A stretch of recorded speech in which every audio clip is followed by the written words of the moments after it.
Welcome back to the program, friends. James Corbett here, CorbettReport.com. You're tuned into Questions for Corbett, and this week's question we're going to take from a previous edition of the Questions for Corbett series in the comment section, where Corbett Report member and frequent contributor to the Corbett Report comment section, HomeRemedySupply, asked the question, Mr. Corbett, I am curious as to some of the cultural, societal, economic changes you have been noticing in Japan with the declining population. And then he points over to an article on QuartzQZ.com. Over 13% of the homes in Japan are abandoned, which has some interesting statistics that help flesh out this trend. It says, Japan's population is shrinking. Last year it fell by nearly 450,000 people. Not since records began in 1899 had so few babies been born, 921,000. Before that, 2017 had also set a record. Meanwhile, the number of people passing away last year set a post-war record. The figures are part of a larger pattern in which births have declined and deaths increased steadily for decades. Less noticed is another alarming figure that's been growing. According to the latest government statistics, the number of abandoned homes in Japan reached a record high of 8.5 million as of October 1st, 2018, up by 260,000 from 5 years earlier. As a proportion of total housing stock, abandoned homes reached 13.6%. Some areas have been hit harder than others. Saitama, north of Tokyo, and tropical Okinawa had the lowest proportions of vacant homes, but the rate topped 20% in Yamanashi and Wakayama prefectures. Japan's educational ministry, meanwhile, has struggled with how to repurpose vacant school buildings. One became a building for curing meats, another an onsen, a hot spring spa. Little wonder Japan, long averse to immigration, is preparing to open its doors wider to foreigners to tackle a worker shortage. But even on that front, the numbers are coming up short. There simply aren't enough educators to teach the newcomers Japanese. So, yes, there is a perfect storm of demographic crunch that is taking place here in Japan, and I do have a front row seat to it. And I don't know if that's part of what has motivated me in the past to look at the population issue from the contrarian perspective of overpopulation. Oh, the world is coming to an end. Actually, all the demographic trends across the board point to the demographic crunch that is taking place not just in Japan, not just throughout the developed world, but almost uniformly throughout the entire world, with noticeable exceptions in Africa. But population projections, for people who don't know, are expected to top out at 9, perhaps 10 billion, and then start declining. And in fact, China has just reached its lowest birth rate in recorded history. So it's happening all across the board. If you want more information along these lines and a more in-depth analysis of it, I would really look at episode 339 of the Corbett Report, Meet Paul Ehrlich, Pseudoscience Charlatan, which has an overview of the overpopulation myth and the hype, and then addresses some of the specific cases in which the demographic crunch can be clearly seen. But this is actually, obviously something that's occurring right in front of my eyes in Japan, and I am watching it, and I do have a front row seat to it. And it's interesting that it's one of those topics that can be a little bit theoretical and out in the ether, and okay, there are fewer babies being born and more old people are dying. What does that mean? How is that going to physically manifest in my reality? And we keep getting told about the economic effects of this and all of this. But actually, it's interesting that the really first time where I noticed it and I went, oh, there's something happening here, was on a completely, what would seem a tangential note. And I wrote about that in the International Forecaster newsletter back in March of last year, where I wrote, this is what a demographic crunch looks like. And I said, what comes to your mind when you hear the words demographic crunch? If you're like most of the general public, or much of the general public, having been steeped their whole lives in propaganda, pimping the debunked notion of an overpopulation crisis, you probably won't even know what the term demographic crunch means.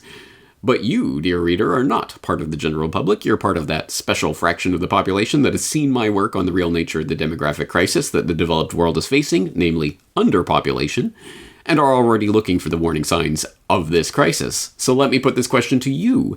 What are the warning signs of an underpopulation crisis?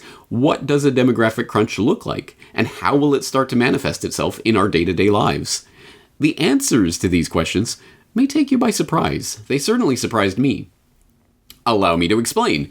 This column that you're reading right now, the Forecaster newsletter editorial, that I've been writing for 8 years now, is largely a product of caffeine.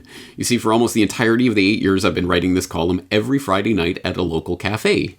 That's right. While you were out partying it up for the weekend or spending some quality time with the family, I've been diligently tucking my family into bed and then heading out to the local cafe, sipping on coffee as I type away furiously on my laptop, often staying until closing time to get this column done in time for the International Forecaster publication deadline. But no more. It started out with my go-to cafe closing down for 2 months of renovations. No big loss. There's still plenty of other cafes to go to, right? Well, the next most convenient cafe turned out to be closed as well. Usually open until midnight, it now appeared to be shutting its doors at 10 p.m. 10 p.m.? How am I supposed to finish writing about the intricacies of the world of hidden history and conspiratorial geopolitics by 10 p.m.? Obviously, that wouldn't do. So I tried the next nearest spot, one that similarly was open until midnight. Or used to be open until midnight. It had suddenly changed its closing time to 11 p.m. What was going on here? Was there some sort of intelligence agency plot afoot to make sure that I couldn't work on the newsletter late at night anymore? Well, not exactly. The answer came buried in a breaking news story that crossed the news feeds here in the land of the rising sun. Due to a labor shortage, 7-Eleven franchisees in Japan have petitioned the corporate head office for permission to break the firm's 24-hour operation mandate and close their stores at night. Earlier this month, the company relented, testing a shorter 7 a.m. to 11 p.m. day at the 10 of the corporate-run stores across the country. What exactly they're testing for is unclear, but this seemingly minor news story provides a window into a major demographic phenomenon. It isn't just 7-Eleven that's feeling the pinch of the current Japanese labor shortage. Other major convenience store chains like Lawson and Family Mart are also experimenting with shorter opening hours, as are McDonald's, Royal Host, and owner of several popular 24-hour restaurant chains in this country, and a number of other businesses, including, apparently, my local cafes.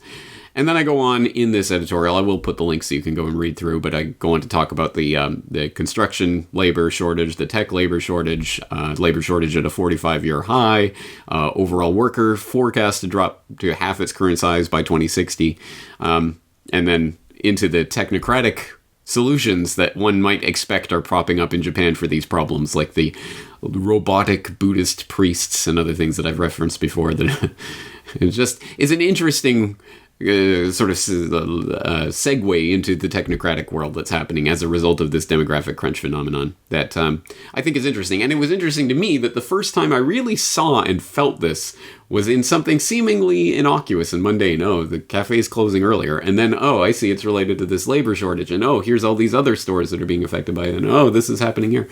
And now, of course, I've noticed that in, especially in the sort of family chain restaurant here, there's mostly foreign workers now, which certainly was not the case even 10 years ago. That was quite rare. But now it's mostly Chinese and Vietnamese and other foreign workers that are working in these places, which is, again, for Japan, extremely rare because, of course, Japan is a famously almost completely ethnically homogenous population.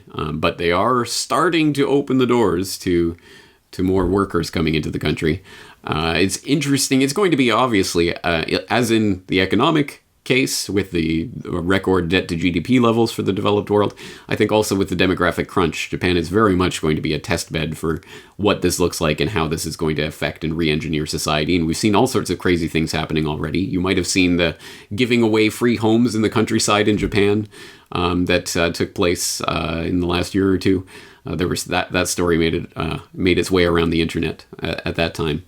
And that QZ.com story mentions the schools that are now vacant or becoming vacant, that are changing over into meat shops and onsens and what have you. I, again, have personal experience with that in my previous incarnation here as an English teacher in Japan.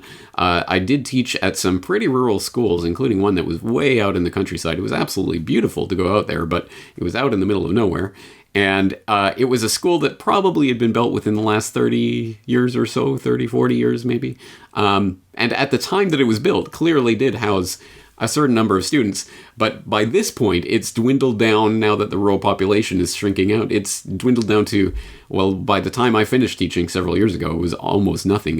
There was a combined first and second grade class that was a total of 6 students. So the countryside is emptying out, and that is being felt and is demonstrable and obvious at this point. And as these types of articles point out, it's starting to affect other layers of the Japanese society, economically and culturally and otherwise. So it's going to be an interesting decade. This is, I think, definitely going to start becoming a major issue in the 2020s. It's been noted up to this point, but it's going to start having profound impacts in the 2020s. And I'll be here on the front lines documenting it as it happens, so I'll let you know. But I hope that goes some way towards answering your question. Yes, there is a demographic crunch that is happening, and it is starting to affect people's lives, and it is not noticeable and demonstrable.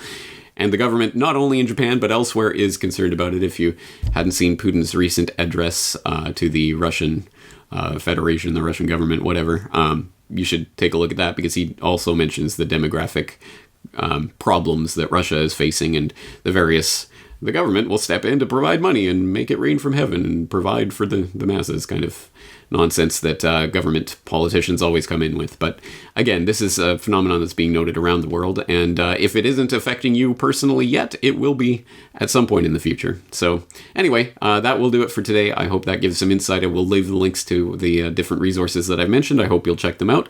Thank you for the question. Looking forward to answering another question next week.